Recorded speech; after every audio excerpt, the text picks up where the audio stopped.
Hello, everyone. Thanks so much for joining us. I'm Chrissy Cortina, a Senior Program Officer in the Division of Public Programs, and I am joined by my colleague, George Lazopoulos, who is also a Senior Program Officer in the Division of Public Programs at the National Endowment for the Humanities.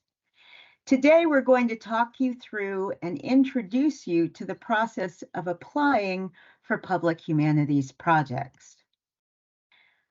I'd like to first start with a brief agenda. I'm going to give you a brief overview of the agency.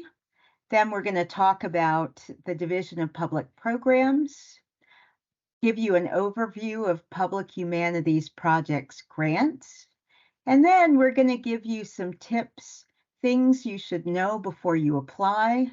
We're going to also discuss the review process and the timeline from when you submit to when you get a decision about your grant. Throughout this, I want to say, and I know George is also going to say the same thing, if you have any questions at all, please contact us. We are always very happy to speak to applicants. So first, an overview of the agency. Our current chair is Shelley C. Lowe. She is a citizen of the Navajo Nation. From 2015 to 2022, she served as a member of the National Council of the Humanities. The council is a 26-member advisory board that advises NEH. Council members are nominated by the president and confirmed by the Senate, and they serve staggered terms.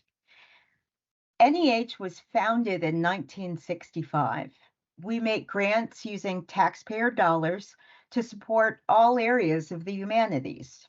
Our grant programs are geared toward different audiences, from the general public, which is our purview of the Division of Public Programs, to K through 12 educators and scholars.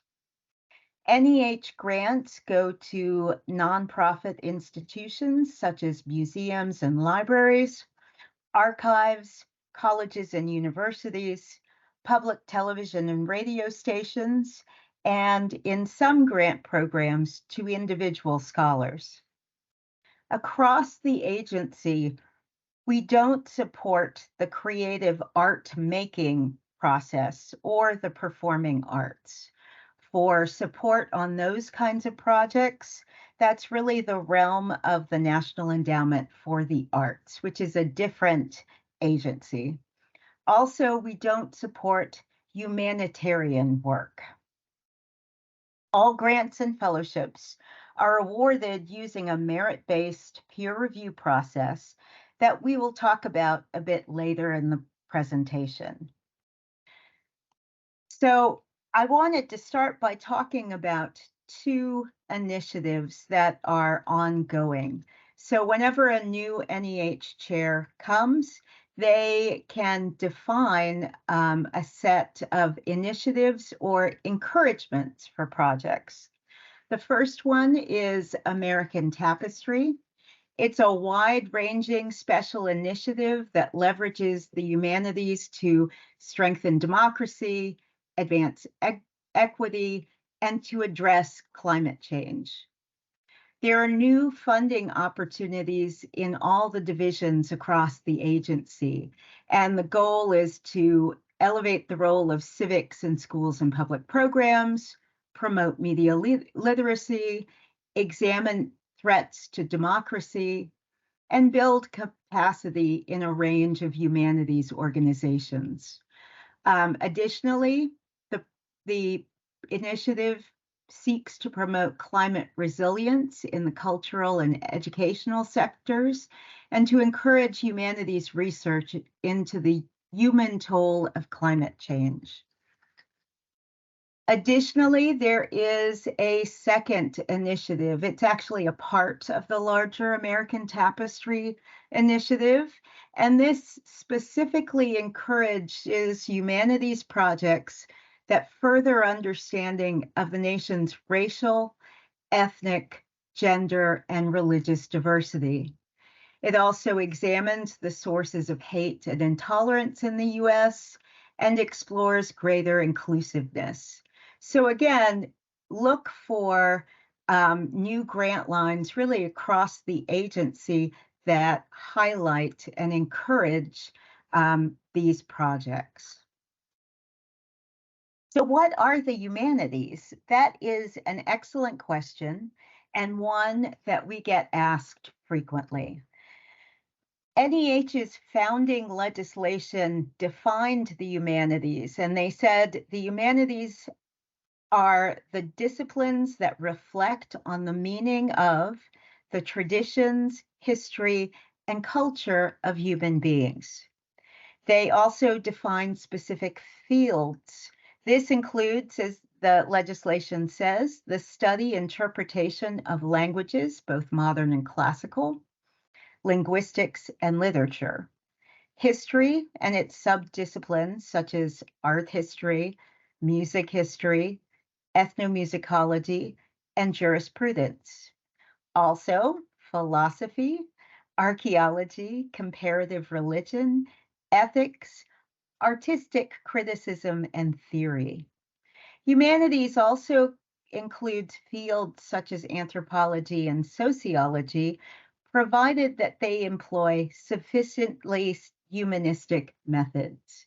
And again, we get a lot of questions about this. Is this project a humanities project?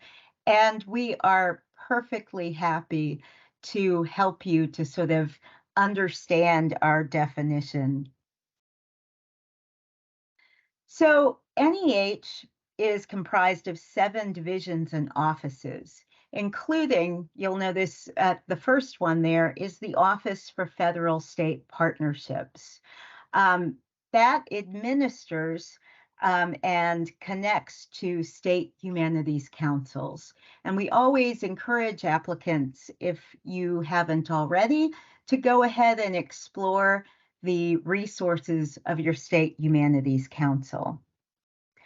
Additionally, we have the Division of Education Programs, the Office of Challenge Grants, Preservation and Access, Research, and the Office for Digital Humanities. Again, each of these divisions supports slightly different kinds of projects, so it's always helpful to go to the main information pages on our website for these divisions. Today, of course, we're going to focus on the Division of Public Programs, which is George and I's division. The Division of Public Programs supports projects that bring analytical interpretation of the humanities to broad, diverse public audiences. Another way of thinking about it, the way that I tend to think about it, is we support projects that really bridge the gap between traditional humanities scholarship and broad non-expert audiences. So we have in the Division of Public Programs, we offer 4 different grants. Of course, we're going to focus on public humanities projects, but I wanted to take just a few minutes to speak a little bit about the other grant programs that we offer. So there's digital projects for the public that supports websites, mobile apps, video games, interactive kiosks, and virtual reality experiences that convey humanities content. We also have media projects that supports documentary films, film series, radio series, and podcast. Our newest grant line is called Public Impact Projects for Smaller Organizations. And especially if you are from a smaller organization, which we define as having a budget of under $1 million, a staff of less than, I believe, 50 people. You may want to also explore the public impact projects. So those funds support program evaluation, professional development, and implementation of interpretive projects such as public programs or community curation. Whoop, sorry. And of course, as I said, we're going to focus the rest of our presentation on public humanities projects, which support historic site interpretations, humanities discussions, and museum exhibitions. So before we get started on those, who can apply? This is another question that we get asked frequently.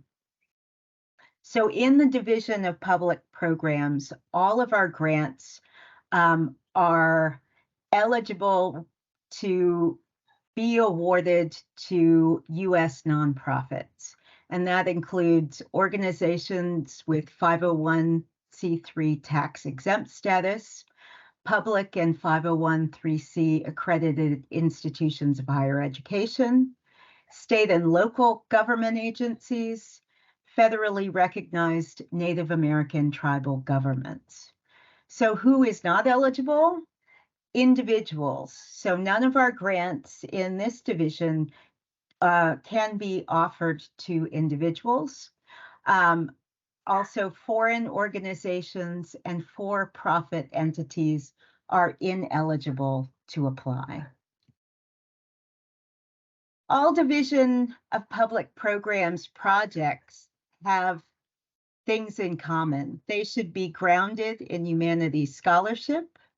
They should deepen the public's understanding of significant humanities questions, collaborate with other humanities scholars, especially those outside of, say, your museum or college or university, attract a wide audience.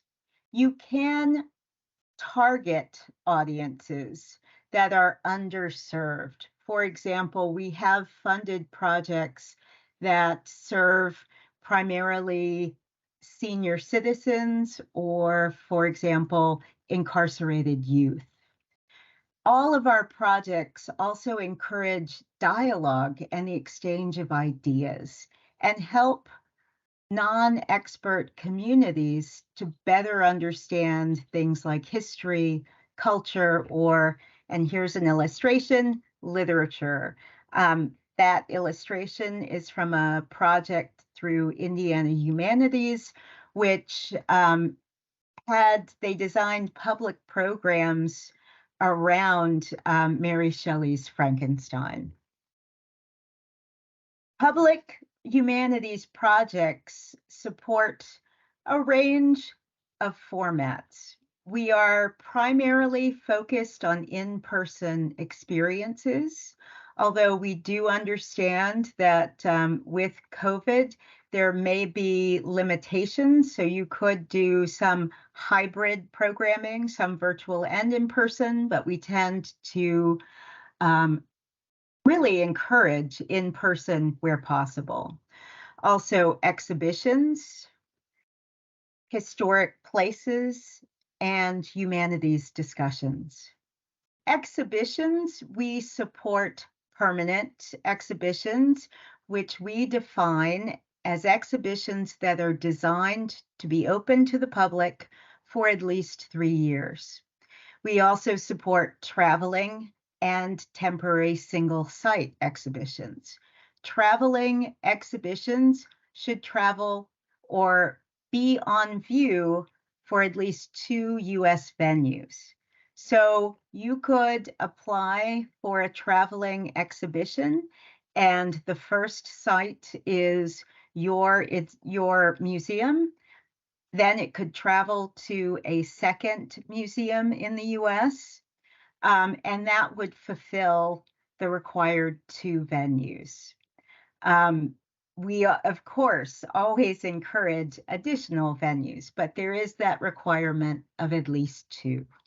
We also support temporary single site exhibitions, and those are, as we define it, exhibitions that are up for at least 2 months. Again, it's nice if you kept it up for a little longer, but we understand that some topics, some exhibitions just don't lend themselves to travel. So within this, we have different funding levels for permanent and traveling exhibitions. We have planning up to $75,000 and implementation up to $400,000. For the temporary, so at least 2-month exhibitions, you can apply for planning funds up to $40,000 and implementation for up to $100,000. Now, historic places. This is also supported under the Public Humanities projects. The historic places category supports long-term programs at historic sites, in neighborhoods, trails, or districts. It may take the form of living history or maybe walking tours, exhibitions, or public programs. The funding for historic places are planning requests up to $75,000 and implementation requests up to $400,000. Finally, we have humanities discussions. So these are implementation. They're only offered at the implementation level, so you cannot apply for humanities discussions at the planning level. So implementation of a series of face-to-face community discussions extending over a period of 3 months to 2 years. The average awards here are about $250,000 for projects primarily of local or regional scope. We do have maximum awards up to $400,000, but those are really reserved for ambitious multi-format projects with national resonance and reach.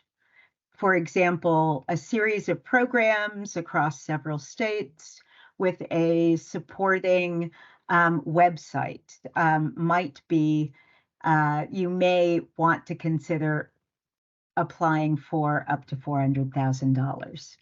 You can have a mix of in-person and virtual access as a long-term option. So now I want to hand over the presentation to my colleague, George Lazopoulos, who's going to talk more specifically about really the nuts and bolts of applying and also give you some tips for creating the strongest application. Thank you, Chrissy. Now that we've covered the types of content and formats that are supported by public humanities projects, we will now turn our attention toward the application process.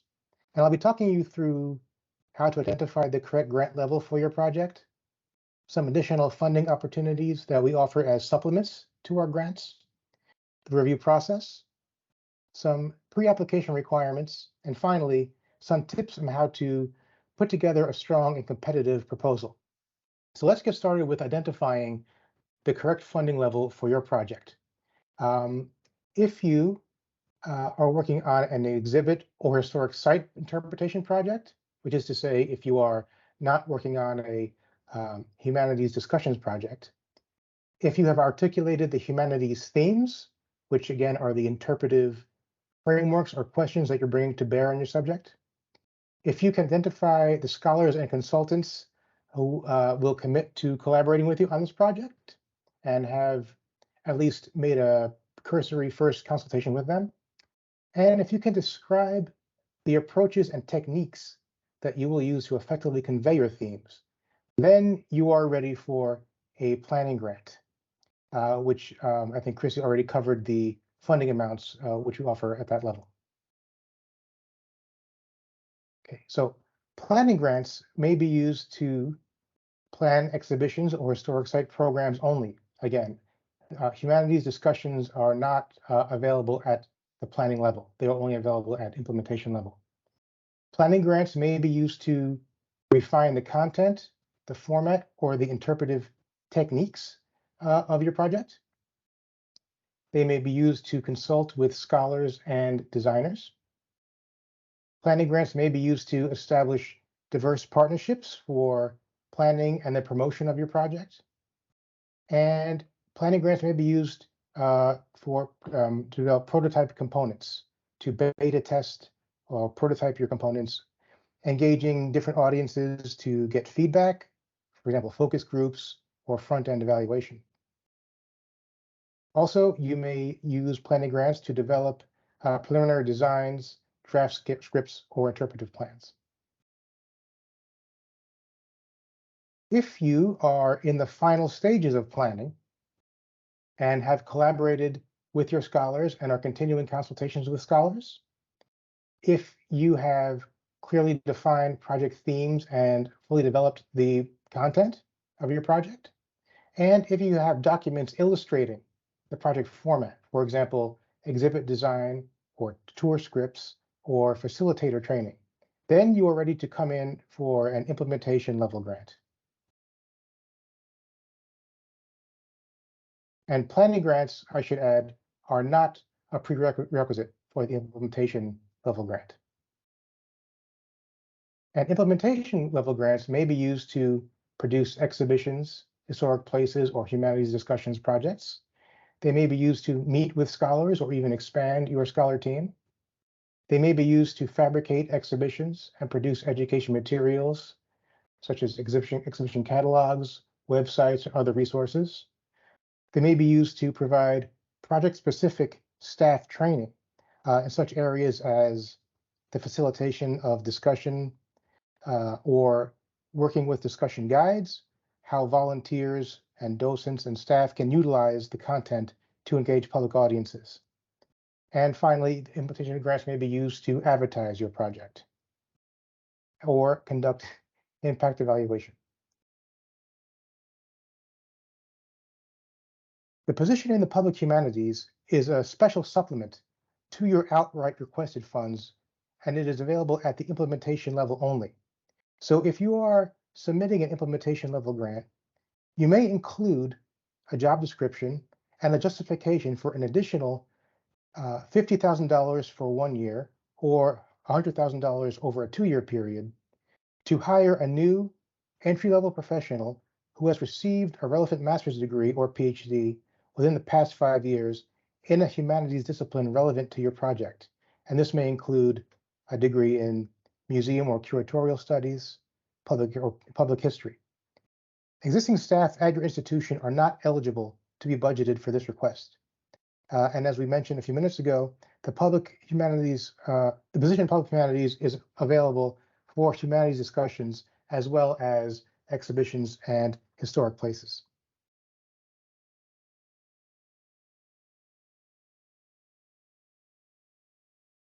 Additional supplemental funds for implementation beyond the $400,000 maximum are also available with the Chair's Special Award.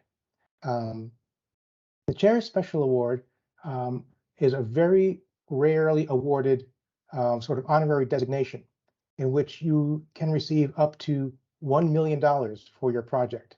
And these are reserved for projects that are ambitious in their scope, exceptional in their significance of their subject matter, and significant in the impact. And applications must reach an exceptionally large national audience.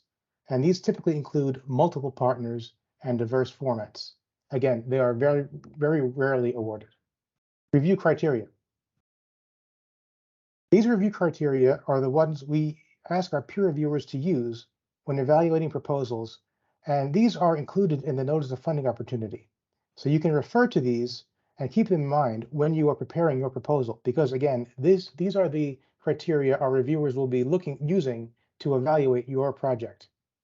So first and foremost is the intellectual content and humanities significance. Is the subject matter significant And what are the interpretive frameworks or narratives or lenses that your project is bringing to bear on that subject matter? Next, the format and the program resources. Is the selected format appropriate and suitable to conveying this information? Do you have access to robust humanities resources to realize this project? Audience. How will you reach your audience? Who is the target audience? And will this be presented in a way that is engaging and appealing for the audience? The project team and advisors. The reviewers will be looking at their resumes and their bios and their level of engagement with the project. Or is your project team and advisors diverse in approach or in institutional affiliation? And finally, the project feasibility. These are the kinds of concrete things the reviewers will be looking for to determine how likely your proposed project is to be successfully realized. So they'll be evaluating things like your budget or your work plan. Now, the public humanities projects are offered twice a year. We have two deadlines, and I have them here. The next one is August 9th, 2023. And the one after that will be on January 11th, 2024. And you see here, for each application deadline, we have a separate deadline for an optional draft. We in the Division of Public Programs read draft proposals from applicants, provided you get them to us by the deadlines that correspond to the application deadlines. So that's July 5th deadline if you want to submit an optional draft for the August 9th application deadline, or please get your draft to us by November 29th, 2023 for the January 11th, 2024 deadline. And as you see on the bottom there under the chart, please submit the optional drafts to publicpgms@neh.gov. Know before you apply. So these are some critical pieces of information that you need to know if you're going to move forward with an NEH grant or indeed any federal grant application. These are the preliminary steps you must take to be able to apply for a federal grant, including an NEH grant. And failure to meet these requirements ahead of the submission date can prevent or delay the submission of your application. So please be sure to give attention to these requirements and try to get them, try to meet them as far ahead of the deadline as you can. Now, if you are a returning NEH applicant, or if you've applied for federal funds before, you may be familiar with the DUNS number, which is no longer required. Again, DUNS numbers have been discontinued and they are no longer required to apply for an NEH grant. Instead, what you need is the UEI, Unique Entity Identifier, which will be given to you by sam.gov. That's the System for Award Management. This is your unique identifier for the world of federal grants. And the next thing you will need is to create an account with login.gov. This is what you need to have to submit your grant proposal to grants.gov. You will not submit your grant directly to the NEH. All federal grants, including this one, are submitted to grants.gov. So again, you will need first a unique entity identifier, which you can get by going to sam.gov. You will need to create an account for your organization at login.gov. And finally, you'll need to create an account at grants.gov.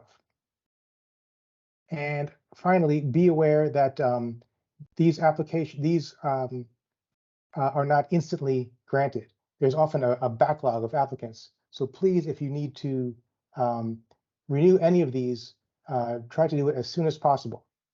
And also note that for returning NEH applicants, if you are not up to date on your reports, required reports that are needed for existing grants, that can also delay your submission.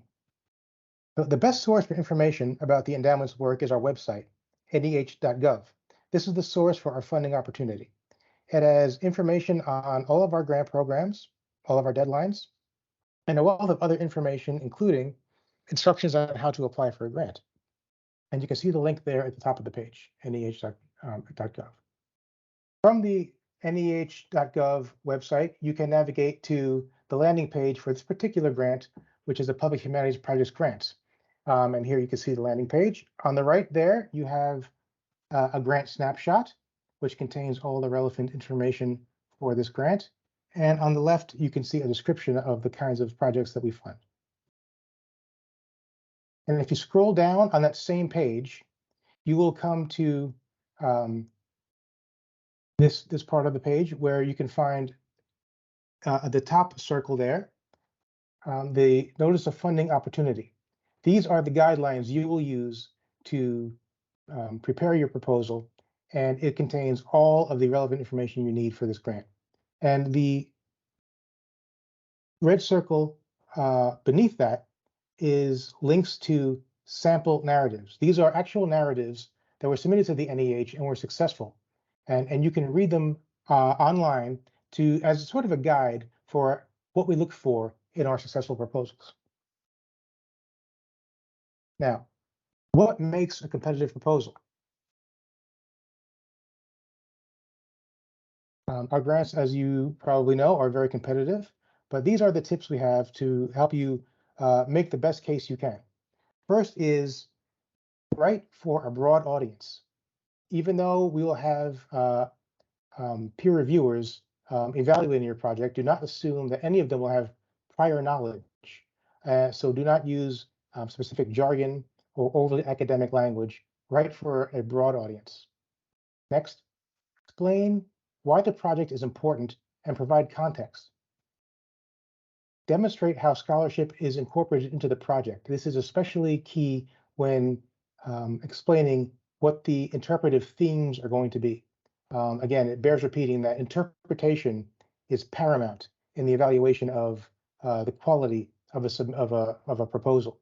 So when describing what the interpretive themes are, always make the connection to how these themes were developed in conjunction with your scholar advisor team and how they are grounded in scholarship.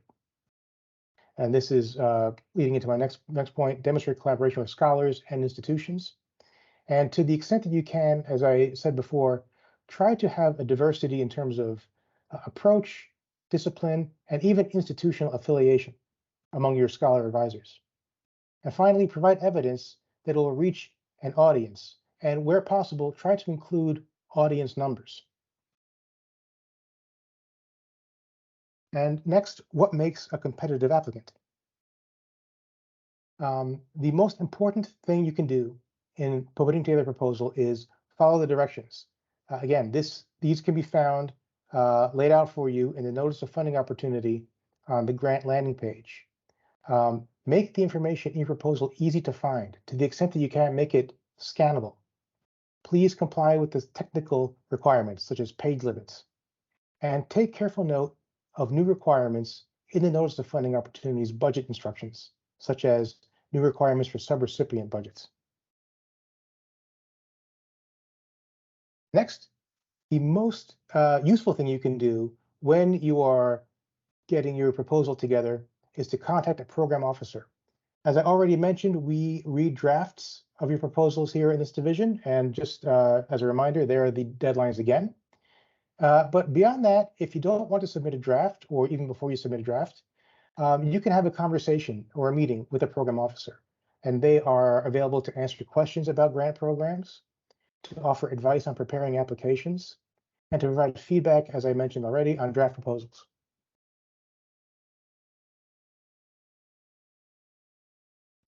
So here, let's take a quick look at the application review process.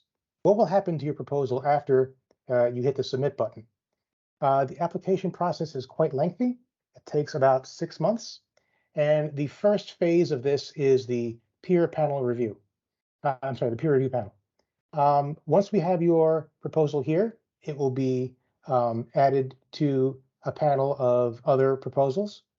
And we will then recruit 3 scholars and 2 practitioners, such as museum curators, to review your proposal using the review criteria I described earlier. And they are a strictly advisory body in the application review. The next step is it goes to NEH staff. We take into account the quality of the proposal as well as the feedback we've gotten from the peer review panel, and the staff will make recommendations based on that over what should be funded and what should not be funded. And those recommendations then go on to stage 3, which is reviewed by the National Council on the Humanities. This is a body of 26 members that are nominated by the president and confirmed by the Senate. And they will in turn make their own recommendations based on what we send them. They will take into account our recommendations, the proposals themselves, and the panel review feedback. And then finally, it will go on to the NEH chair. She takes this whole picture into account, and she will make the final decisions about what does and does not get funded. And here we can see the timeline for this process for both deadlines. As you can see, it's quite lengthy. If you are submitting at the August deadline, you will not be notified of the decision until the following April. And likewise, if you are submitting at January of 2024, you will not be notified of the decision until August of 2024. So some final reminders. Before you get started, make sure your organization is eligible to apply. Please make sure you obtain your UEI to register with SAM and set your new login.gov account to access grants.gov. You can't do that early enough. Ensure timely reporting on your NEH grants if you already are a grant holder. Check out samples of successful application narratives and other resources on our website. And once again, talk to a program officer. You can contact us at the division website, publicpgms@neh.gov, or you can contact Chrissy or me directly. So this concludes our presentation. I want to thank you for your interest in NEH public programs, and I look forward to reading your proposal.